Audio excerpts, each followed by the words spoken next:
All right, Mary Mary, season 6, episodes 3 and 4. Because last week was a rough week, so episode 3 did not get done. But back now, getting episode 3 done. So episode 3 was really dry. It was just annoying. All that happened was that Tina peed on the stick, accidentally flicked some pee on Gugu, and realized that she's not pregnant. But in doing so, she proved to us, the viewers, that that whole thing was a gimmick, because if you was throwing up for, days at a time for no reason, and you thought you were pregnant, and then you found out that you're not pregnant, wouldn't you still be concerned enough to figure out why you've been throwing up lately?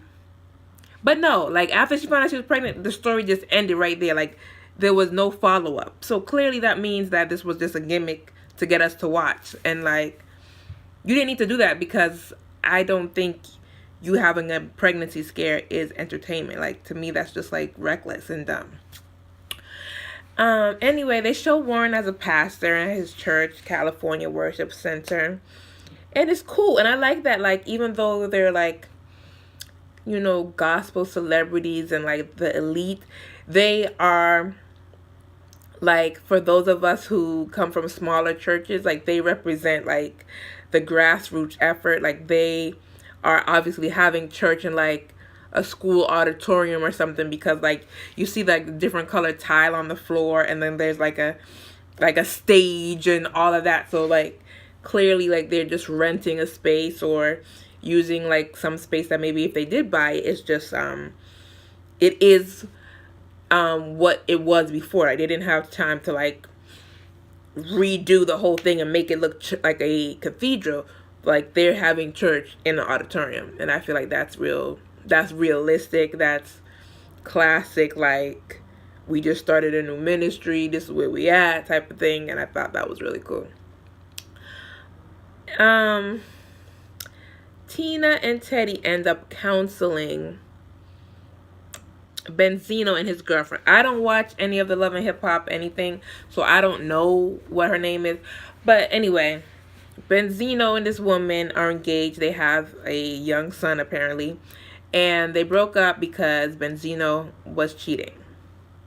So they're coming to talk to Teddy and Tina to find out how they can move past it, since Tina was able to forgive Teddy. And I'm just like, I have a problem with this, because I don't feel like this is the best thing for them.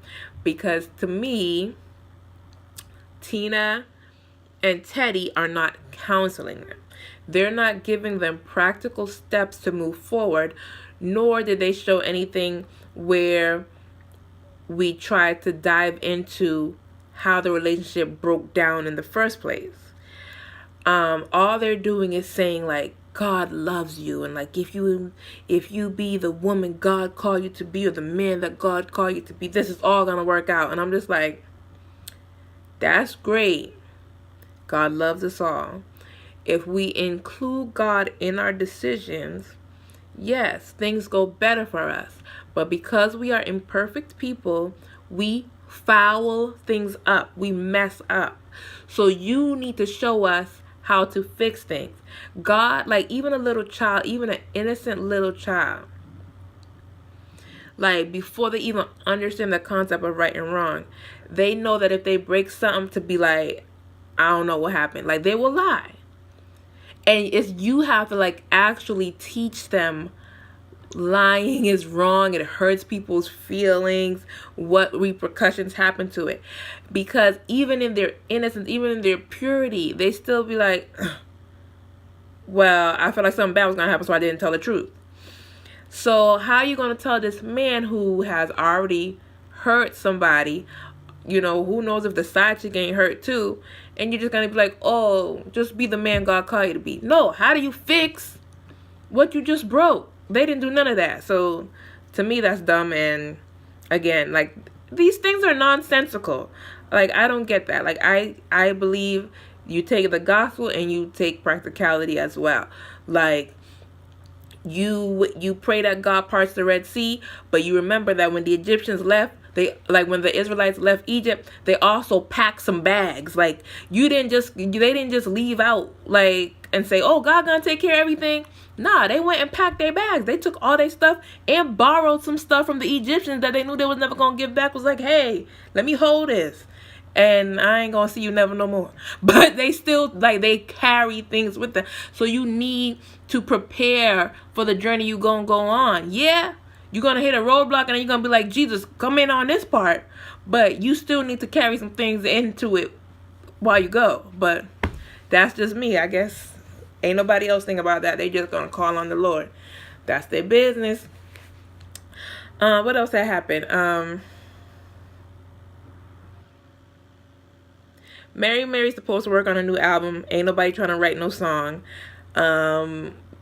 Warren sets up a gig for them to go to Manchester in the UK. And they agreed to go.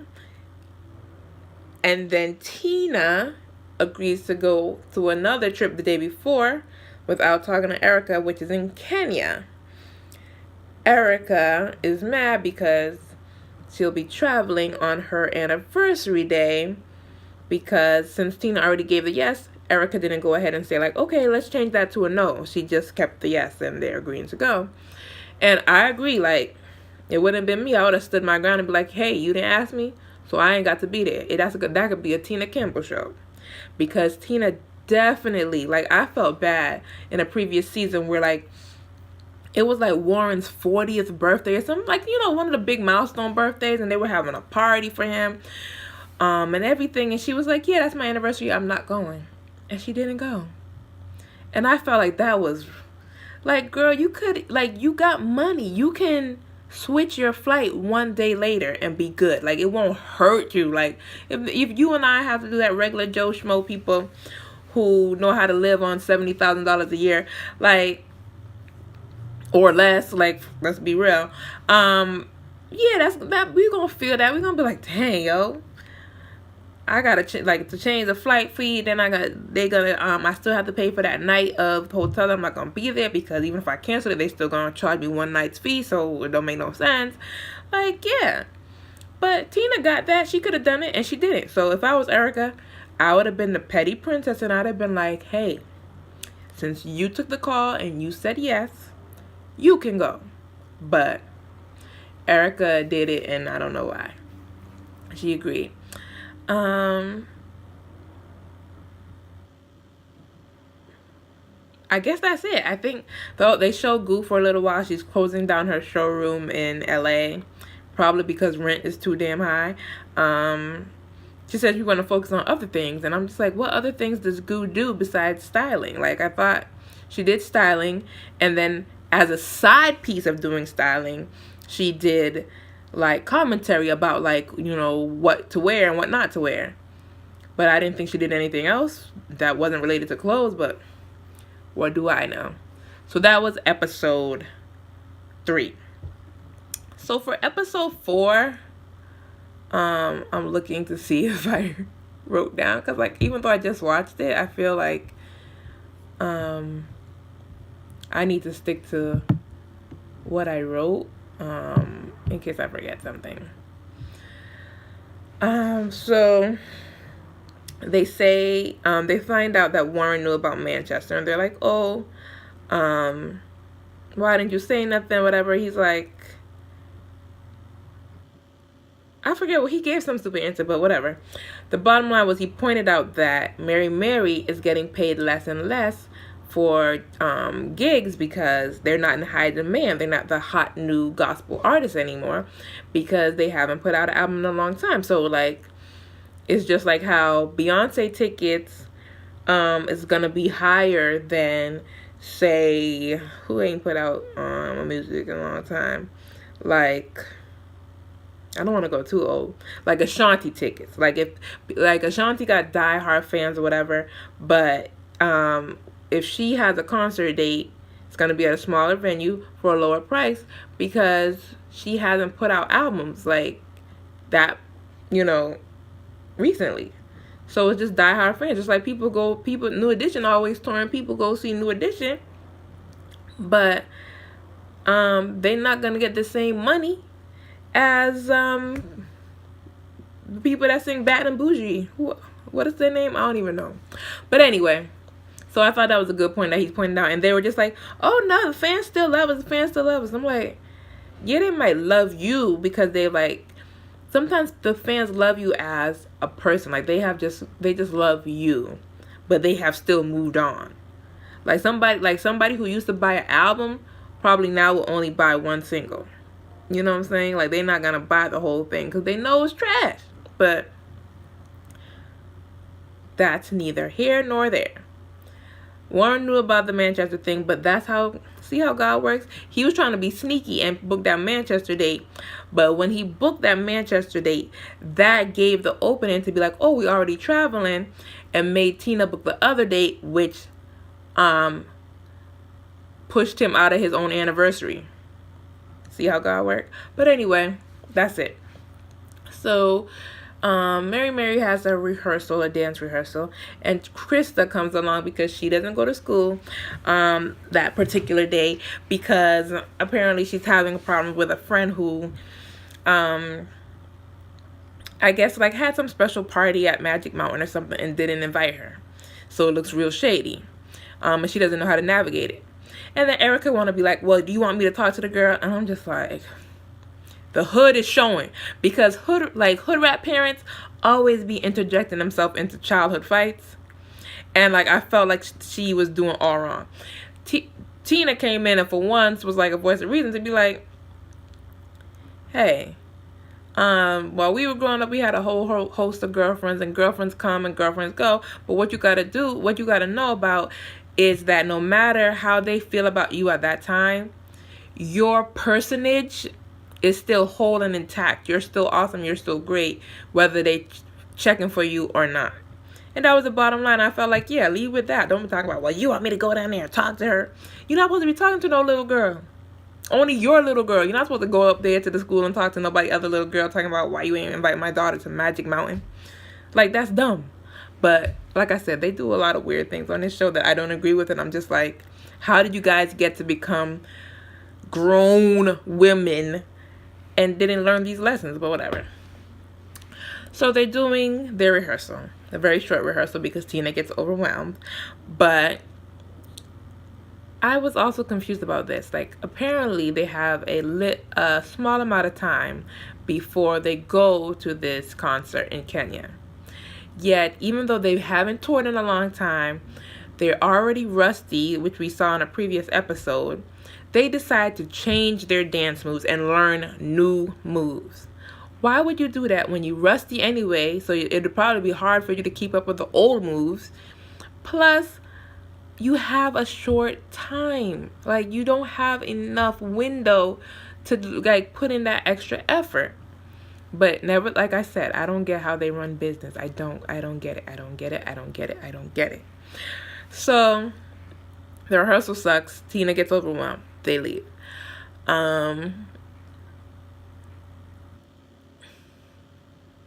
Okay, so when we're at Tina's house, then that's the next scene, and it's like before school, people eating breakfast, running around. She's checking Leia about how Leia needs to get her like a progress report from every single teacher, even Jim, and make sure to get texted to Tina while Tina's overseas. Leia's just standing like, oh, and Leia's so pretty, y'all. She's so cute. Like, I feel, but she's like bigger in body, like not just with her weight, but also with her height. She seems pretty tall. So I feel like she's gonna be like a gorgeous, like Layla Ali, like just like solid, built solid, but still like drop dead gorgeous, like that. So she's giving her a hard time, and again, I see the poor grandma just working like at the kitchen sink scrubbing, and I'm just like, that's too much. Like, both parents are home. Like, why are y'all not doing breakfast and getting kids ready? Like, why is the mom at the sink? I don't know. I felt some type of way about that, but anyway.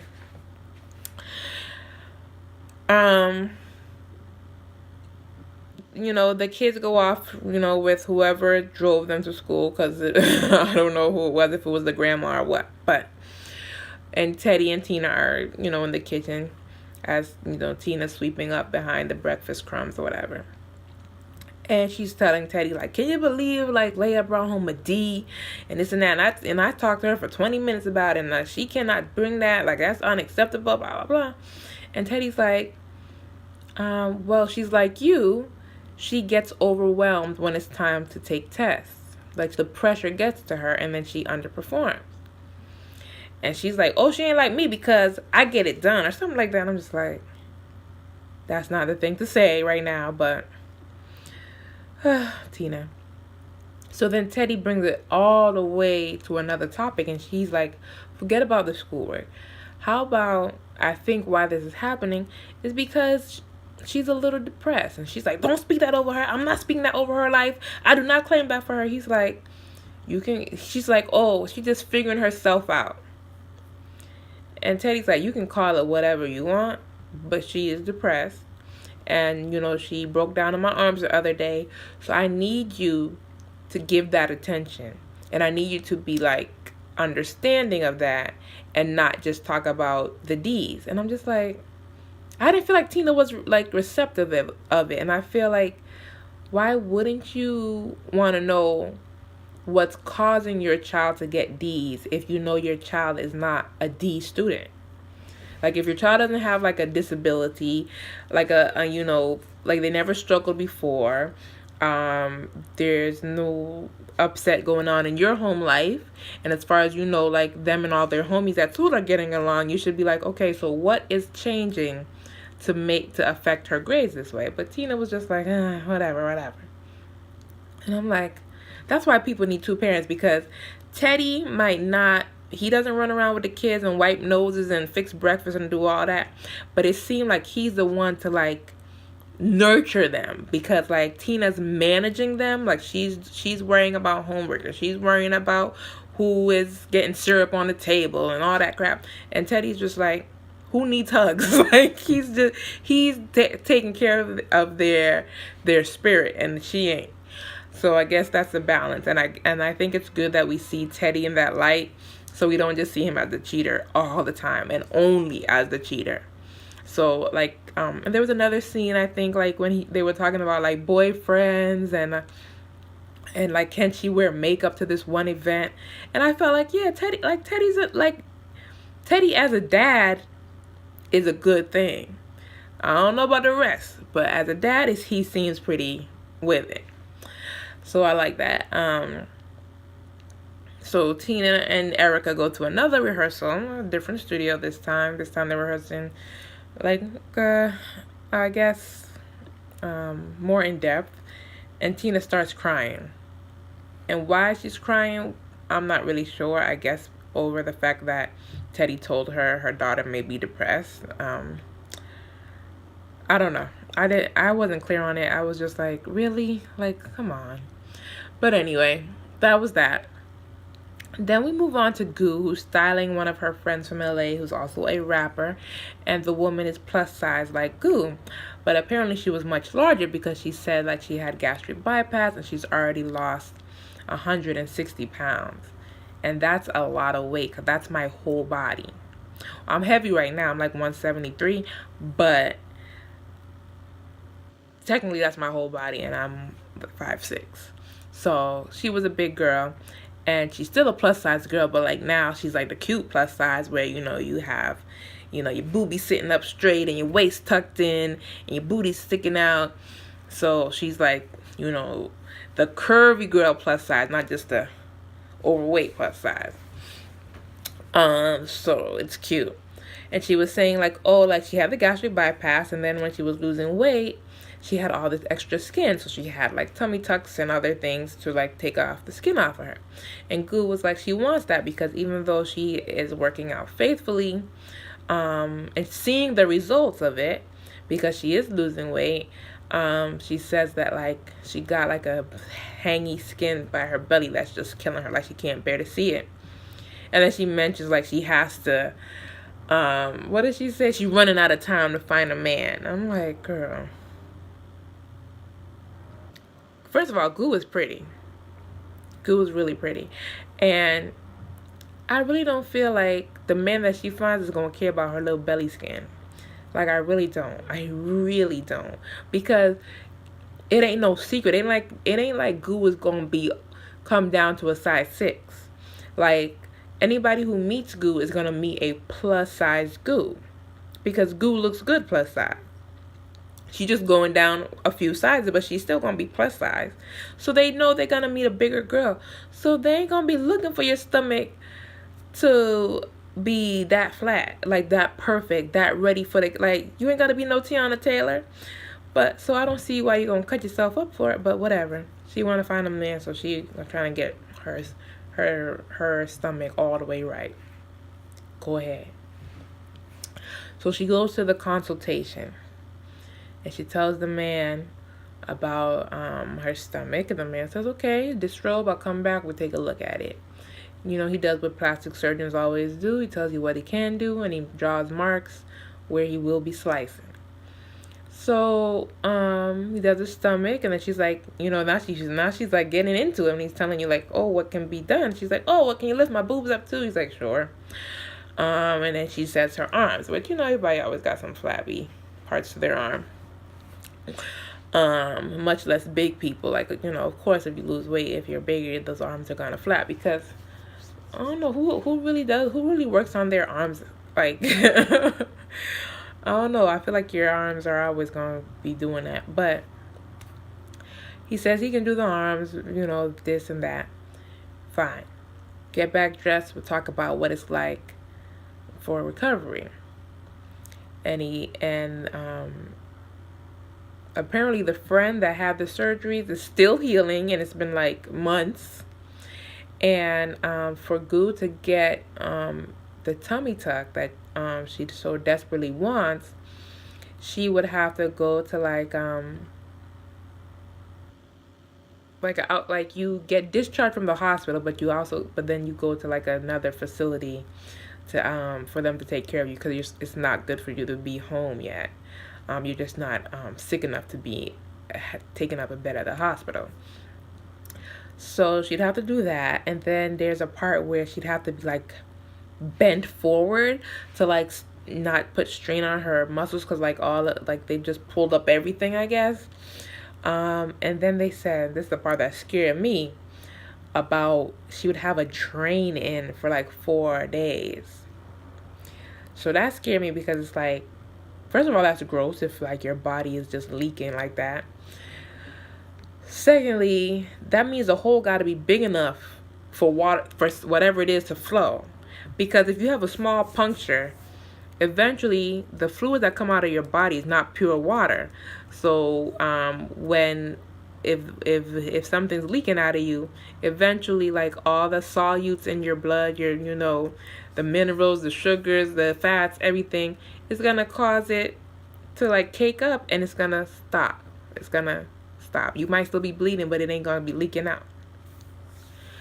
They told her she would be leaking for 4 days. That's gross. And to me, that means like if you anything that could leak and that's gonna have a drain, that means it's gonna be a tube. That means you're more at risk for infection. So I feel like no. So if I was Goo, what I would do, and her homeboy was like, nah, like don't even do it, man.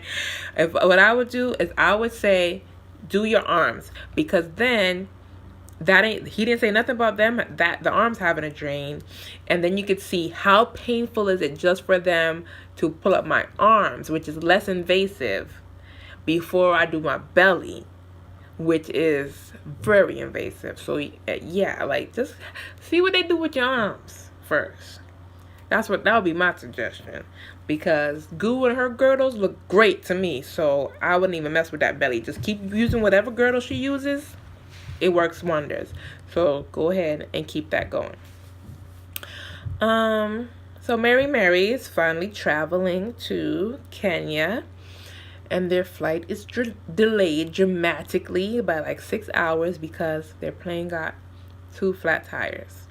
And I had never thought about the fact that planes can get flat tires. Like, just never heard about it before, but it makes sense. So They got delayed 6 hours. And the worst thing is that they didn't get delayed in the airport. You could walk around, you could go to a restaurant, have good food and some wine. They got delayed while they were already seated on the plane. And I've had that happen to me one time when they had to de-ice my plane because I was, traveling from Boston during a snowstorm. So, like, if this plane gets too icy, they make you sit on the tarmac while they de-ice it. So you're literally in your seat, stuck, not moving. Like, that's the worst. Like, once you get on a plane, you want to be moving. For you to be sitting there delayed and not moving on the plane is the worst. Like, it's like better when they delay you and you're still in the terminal where you can like shop and buy stupid stuff. Like, that's better. So I felt bad for them. So they finally get to Kenya. They do their press. I was just like, when they show like the backdrop of Kenya, they put the African beat on and they showed like the giraffe and the zebra. I'm just like, oh, I want to go too. But they do their tour, their press tour. Everything is going well. And then they go to sound check. And sound check does not go well because all they hear is feedback, and they cannot continue. So, I guess they go take a quick nap or whatever, get changed, and go to perform. And it starts off good, but then the feedback comes back. Well, was it feedback? No, it wasn't feedback. It was the fact that their background track just could not be heard. So they didn't travel. They traveled with a band, but they didn't travel with background singers. So they need the track for that, so that they can sing all the parts that they cannot sing while they're singing the leads. And that thing was not working at all. But they kept singing, and it was good. But for real though, I really think that it was one single church that invited them to Kenya, because that outdoor festival that they try to say it was, like, I saw mad grass. So that means that it was about this much people in front of the stage, but it was this much grass available. So basically, all they did was have my storefront church host them, because I feel like that was the same amount of people that like you would have at my church when one of the ladies from the choir host her concert for our annual building fund rally. Like, and I feel like for real, Sister Myrtle gets more people than what they had. I'm sorry. Like, people were crowded up, together to make it look like it was a big crowd. But when they pan around, all the people was like right in front of the stage, and then all on the outside, mad grass, mad empty space. So, yeah, y'all really just came for a local church. Like, y'all didn't come for no big old nothing. So that's sad. But so like Warren is talking truth. Like, these gigs is not what they used to be. Is that it? Yeah, that's it. That kind of ended right there, like, after they got off the stage. So they go off the stage, they're talking about, like, oh, they can't believe the sound is so bad, and they wish they had done better, but that's the best they could do with, the difficulties, whatever. And then they start playing, I love God. You don't love God? What's wrong with you? And Erica, that pumps her ego all the way up. She's like, yeah, they calling for me. I got to go. Put my mic back in. Like, she ain't even talking no more. She ain't even trying to hear that. She out the car. She back on the stage. And she does the song. And then they go to the airport. But 2 things I got to say about this. Erica really got an ego when it comes to her solo stuff. And ego is good. Ego forces you to push forward and do things on your own. And it also forces you to expect more, not less. But I don't know, I feel like just the fact that she got to sing that song, she all of a sudden felt good about being in Kenya, whereas before it was all bad. Oh, I can't believe this sounds like this. Oh, I can't believe we didn't give them a good show, blah blah. But then when she did her song, oh, we got to leave on a high note. Girl, what's high about that? You look a fool. And I blame Google for this. I need them to have outfits where they look like recording artists, where they look like they're going to put on a show.